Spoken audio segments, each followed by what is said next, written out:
The RC44 as a class has created a magical formula since the launch of the Tour in 2007. 5 years on and the class continues to grow into what is undoubtedly one of the most popular engaging formats in the world, contested by Pro-Am teams. In 2012 the fleet has grown to 14 boats from 10 nations. All the good sailors are coming here. We have some very famous guys that are enjoying the class, like Brad Butterworth, Bird, and I think that this shows that this class is moving forward, not moving back. And it's moving forward because the boat is a thoroughbred to sail, refined, responsive and sensitive to the touch. It is a great boat. It has always been a great boat, and it's the only class where you have a competitive field.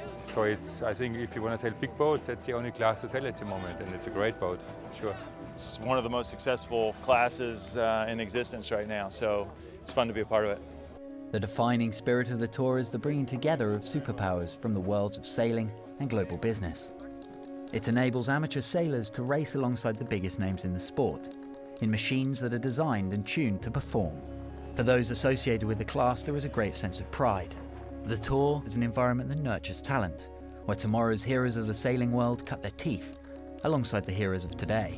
People like Russell Coutts, Brad Butterworth, James Spithill and Paul Caod, just a few of the great names to have graced the class in its short history. This year the Tour begins where it ended in 2011, Porto Calero on the spectacular volcanic island of Lanzarote. It's like sailing at home, not only for us, also for the rest of the teams. I think they feel comfortable sailing here in Lanzarote and one more time. So they know the area better than us now. In recent times there has been one team who has been fast and consistent, winning both the fleet and match racing titles last year.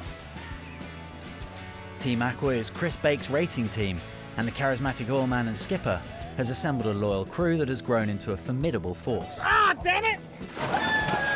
2011 was a huge year for us in terms of us consistently being able to put up good results. We built a team that I think is working very well together, where we respect each other, also try and have a good time on the water and off the water. Beside Bake is Team Aqua's project manager and tactician Cameron Appleton. We believe in our own ability and we try really hard to not make mistakes. I think that we try really hard to just do the basics well, time and time again. Things we just need to really believe that what we have within the program and the guys around us is what will make us consistent. The relationship forged between Bake and Appleton is a tribute to the ethos of the class, amateur and professional sailors sailing side by side. When I'm on the boat, I try and do the best job I can. It's not always very good, but I do the best job I can. Have the chance to sail with some very seasoned and experienced sailors. For the likes of me on the amateur side, that's a real privilege. And it seems appreciation of the skills each other bring to the competition is key. I think Chris comes from a highly stressful business world, so as far as the pressure and the stress is concerned, that sort of side of things, he's very well balanced. In the RC44 world, the desire to win forms a common bond. You know, I obviously am extremely competitive and don't like to give an inch, and I certainly let Chris know when that's the case. You know, he has to put a lot of time and effort into what he does, and we try to do the same. That balance is work and the understanding, and just the friendship that we've had over the years has been special for me, and I think the same for Chris. The format of racing on the RC44 Tour is based around the first day of match racing, followed by 4 days of fleet racing.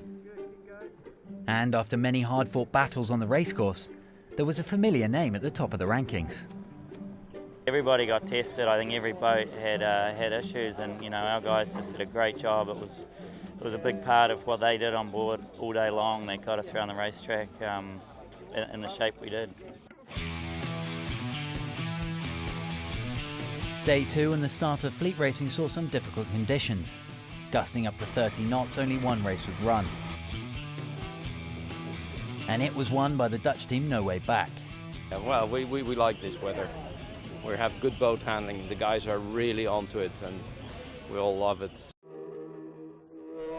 The next 2 days saw the arrival of exciting conditions, 20 to 25 knot winds and seas that made for some thrilling downwind sailing.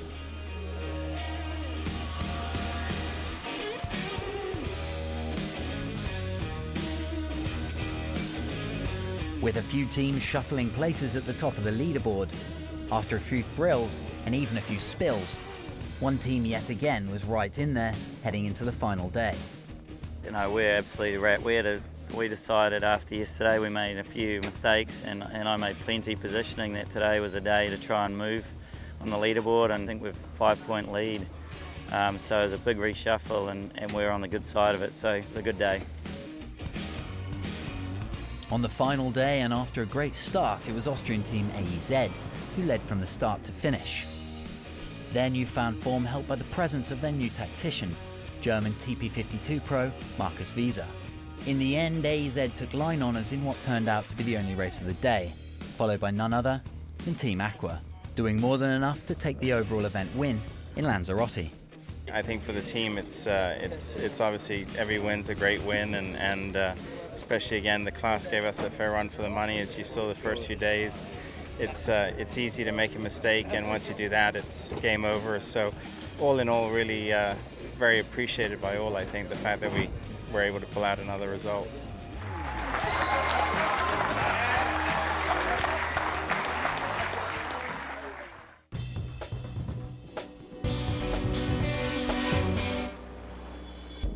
Coming up next month on Seamaster Sailing, the Extreme Sailing Series begins the year in Oman, with new teams, new faces, and new races. And still in the Middle East, we check in on the final stages of Sailing Arabia the Tour, while Olympic sailing heads to Europe and Palma Mallorca for the Princess Sofia Trophy.